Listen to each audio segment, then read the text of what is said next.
নমস্কাৰ মই কংকনা পুনৰবাৰ মোৰ ইউটিউব চেনেল কংকনা দি ব্লগছলৈ আপোনালোকৰ সকলোকে স্বাগতম জনাইছোঁ। আজি মই বনাবলৈ লৈছোঁ কাচকলৰ জালুকীয়া, অৰ্থাৎ কাচকলৰ লগত ব্ৰইলাৰ মাংসৰ জালুকীয়া বনাম। এয়া দেখিছেনে, এই কাচকলবোৰ মই এনেদৰে টুকুৰা টুকুৰা কাটি লৈছোঁ। আপোনালোকে কাচকলটো কাটোতে আপোনালোকে হাতত মিঠাতেল সানি ল'ব, নহ'লে ইয়াৰ যিটো আঠা হয় সেইটো হাতত কলাকৈ লাগি ধৰে। সেইকাৰণে কৈছোঁ আপোনালোকে মিঠাতেল অকণমান সানি ল'ব, তেতিয়া কাটিও ভাল পাব, আঠাও নালাগে হাতত। কাচকল আৰু মাংসৰ জালুকীয়া বনাবলৈ লৈছোঁ মই ইয়াত 300 গ্ৰাম মাংস, ইফালে লৈছোঁ টুকুৰা টুকুৰকৈ কাটি লৈছোঁ আলু, ইফালে জালুক, অকণমান পিঁয়াজ আৰু আদা নহৰু পেষ্ট। মই মাংসবোৰ ভালদৰে মেৰিনেট কৰি থৈছোঁ। জিৰা পাউডাৰ, ধনিয়া পাউডাৰ, মিট মছলা, ৰেড চিলি, হালধি আৰু অকণমান জালুক আৰু অকণমান কটা পিঁয়াজ দি ভালদৰে মেৰিনেট কৰি থৈছোঁ। এয়া দেখিবলৈ পাইছে আপোনালোকে। এতিয়া বনাবলৈ আৰম্ভ কৰোঁ। তেল গৰম হৈ গ'ল, মই ইয়াত দি দিছোঁ কাটি থোৱা পিঁয়াজ।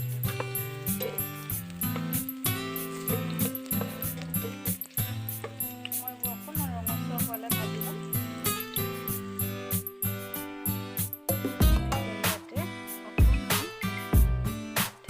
আদা আৰু নহৰু পেষ্ট অকণমান দি দিছোঁ।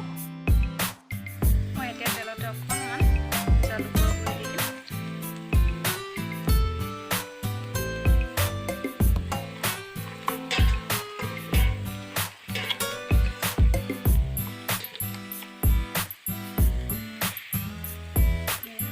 ভজা হৈ গৈছে, এতিয়া মই ইয়াতে দি দিম মাংস।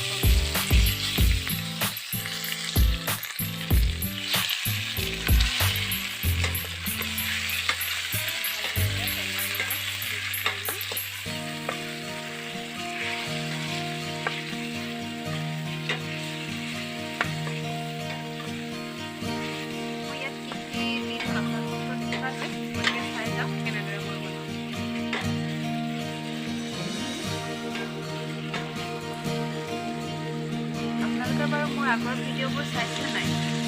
যদি নাই চোৱা প্লিজ চাব আৰু লাইক, কমেণ্ট, শ্বেয়াৰ, ছাবস্ক্ৰাইব কৰিব। মই এতিয়া সোৱাদ অনুযায়ী নিমখ ব্যৱহাৰ কৰিম। নিমখ অকণমান বেছিকৈ দিছোঁ, পানী দিম যিহেতু জোখ অনুযায়ী মই নিমখটো দিছোঁ।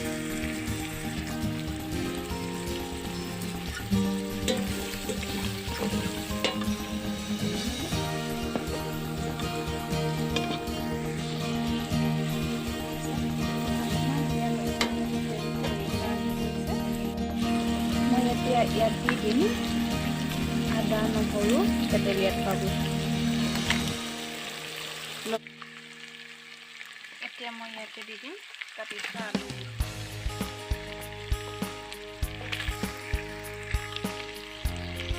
লগতে কাচকলবোৰ দি দিছোঁ।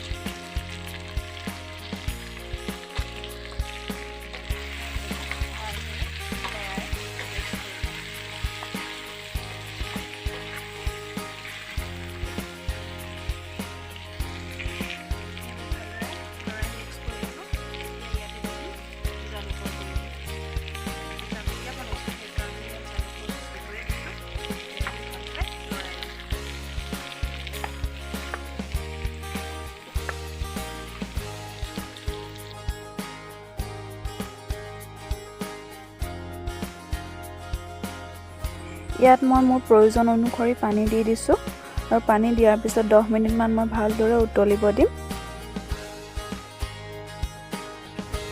এয়া মোৰ কাচকলৰ জালুকীয়া, অৰ্থাৎ ব্ৰইলাৰ মাংসৰ লগত কাচকলৰ জালুকীয়া ৰেডি হৈ গ'ল। খুব ভাল লাগে খাই, আপোনালোকেও এনেদৰে এবাৰ বনাই খাই চাব। আৰু যদি কোনোবাই নতুনকৈ মোৰ চেনেলটো চাই আছে, please like, comment, share and subscribe কৰিবলৈ নাপাহৰিব। আজিলৈ ভিডিঅ'টো ইমানতে সামৰোঁ। এটা নতুন ভিডিঅ'ৰ সৈতে পুনৰ লগ পাম। ধন্যবাদ।